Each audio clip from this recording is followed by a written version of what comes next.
చదువుతున్నాను. నేను లూకా 2వ అధ్యాయం 1-20 చెప్పదలిచాను. ఆ దినములలో సర్వలోకమునకు ప్రజాసంఖ్య వ్రాయబడినని కైసరు ఔగుస్తు వలన ఆజ్ఞ అయ్యెను. ఇది కురేనియు సిరియా దేశమునకు అధిపతి అయి ఉన్నప్పుడు జరిగిన మొదటి ప్రజాసంఖ్య. అందరూ ఆ సంఖ్యలో వ్రాయబడుటకు తమ తమ పట్టణములకు వెళ్ళిరి.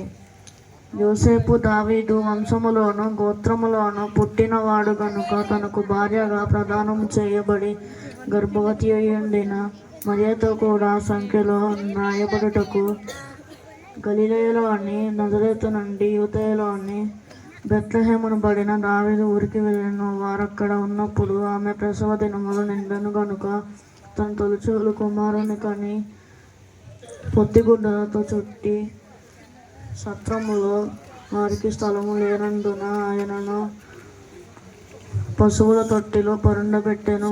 ఆ దేశములో కొందరు గొర్రెల కాపరులు పొలములో ఉండి రాత్రి వేళ తమ మందను కాచుకొంచుండగా ప్రభువు దూత వారి వద్దకు వచ్చి నిలిచెను. ప్రభు మహిమ వారి చుట్టూ ప్రకాశించినందున వారు మిక్కిలి భయపడిరి. అయితే ఆ దూత, భయపడకుడి, ఇదిగో ప్రజలందరికీ కలుగబోయే మహా సంతోషకరమైన సువర్తమానము నేను మీకు తెలియజేయుచున్నాను. దావీదు పట్టణమందు నేడు రక్షకుడు మీ కొరకు పుట్టి ఉన్నాడు. ఈయన ప్రభు అయిన క్రీస్తు. దానికి ఇదేమీ కానవాలు. ఒక శిశువు పొత్తిగుడ్డలతో చుట్టబడి ఒక తొట్టిలో పండుకొని ఉండటం మీరు చూచెదరా అని వారితో చెప్పాను.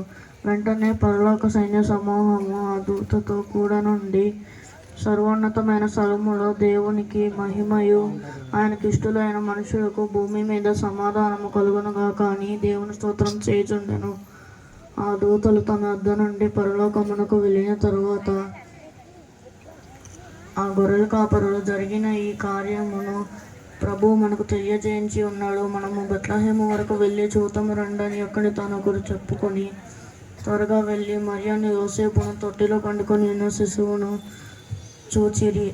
వారు చూచిన ఈ శిశువును గూర్చి తమలో చెప్పబడిన మాటలు ప్రచారము చేసిరి.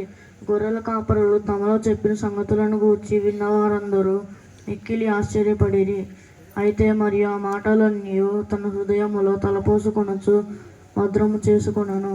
అంతటా గొర్రెల కాపరులు